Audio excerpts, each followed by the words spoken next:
Today, finally, APRA gets the message.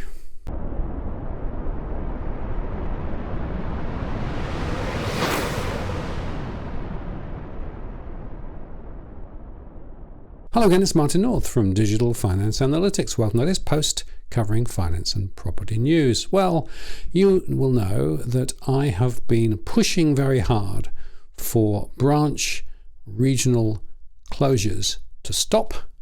And with Dale Webster and others, we've been highlighting all of the issues, particularly in regional Australia, regarding branch banking. One of the critical issues behind that, which triggered, by the way, the regional banking inquiry, which is currently running, is that the data from APRA relating to what's called the points of presence is actually highly inaccurate.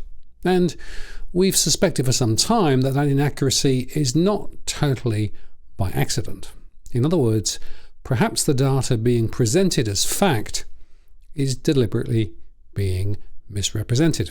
Well, finally, after a lot of pressure, particularly from Dale, APRA has announced that they're going to commence a review of the points of presence surveys that they run. And in fact, there's an inquiry, and you'll be able to make a submission to that inquiry, which of course I'll be doing shortly. But today what I wanted to do was to walk through the key highlights in their review and also to underscore some of the critical issues underlying it. The point, of course, is that trying to record precisely what services are actually available where across banking is quite complex. And of course, with digital services in the ascendancy, the common excuse offered is that, well, everybody's going digital. Except, of course, in regional Australia, it's quite hard to do when you can't get good connectivity. And there are still members of the community that rely and need physical banking services. And by the way, this isn't just an Australian thing. In fact, the other day I went down to a small town called Street in Somerset, and there the NatWest branch was due to close in about a month's time. Guess what? For the same excuses being offered as in Australia, that nobody uses branches these days. Everybody goes online, except of course I needed to make a transaction that required a branch. Another day that branch would have gone, and so I would have had to travel several miles to make the transaction. Branches are still required, and they will be required into the future. Anyway, let's look at what APRA has actually said about this inquiry. So APRA is encouraging all interested parties, including consumer and community groups, to provide feedback on its points of presence data to help APRA improve its data collection and to ensure it remains useful and relevant. The points of presence data is the data that the prudential regulator collects and publishes on physical banking services in Australia. A detailed list of the number of bank branches as well as other physical banking points of presence is published annually, although, as I've said, it is not necessarily accurate or complete. The public consultation was launched to inform APRA on how the data collection and publication can be made more helpful to users, examining issues such as categories of data published and banking services covered. The review of APRA's data collection and publication was made in response to a recommendation of the Regional Banking Task Force's final report on the impact of bank branch closures. In regional remote Australia, it was proposed that the regulator review its points of presence collection to better capture indicators of how banking services are accessed, including through digital channels. And I will make the point that the noise that Dale and I made was definitely influential in getting APRA to do what they should have done a long time ago. Remember, of course, that earlier review reported last September.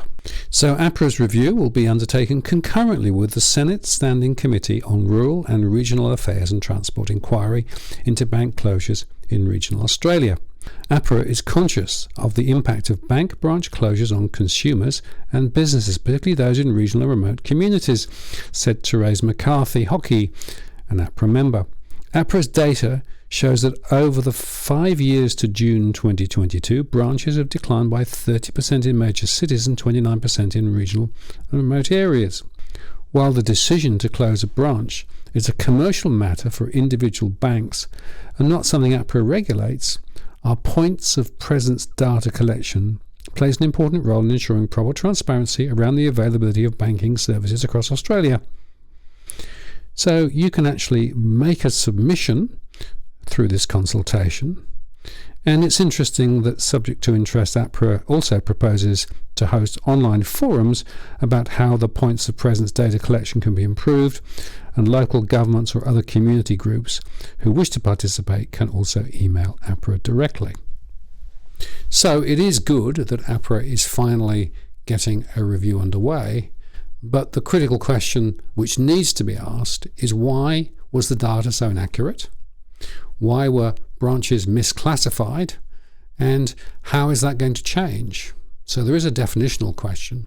There's also a service accessibility question, which I think needs to be added, and that is to do with how many services are available through the week, because the other factor that nobody's really talking about is the fact that banks have been reducing service hours, maybe half a day a month, or maybe a half a day a week, or something like that, rather than regular 9 to 5 access. So that would be something that I think should be included in the analysis. And then, of course, the banks will say it's a costly exercise to report to APRA, etc., trying to obfuscate further. But let's be clear, shall we? Branch services are a critical part of banking infrastructure and will be required into the future. And like it or not, we need those services provided. And frankly, if the commercial banks won't or can't, then we need an alternative. And of course, that alternative could well be a public bank, as I've argued with others before. Anyway, if you feel strongly about this and the points of presence data, you have an opportunity to make a submission to APRA at the moment. I'm Martin North from Digital Finance Analytics. Many thanks for watching, and I'll see you again next time.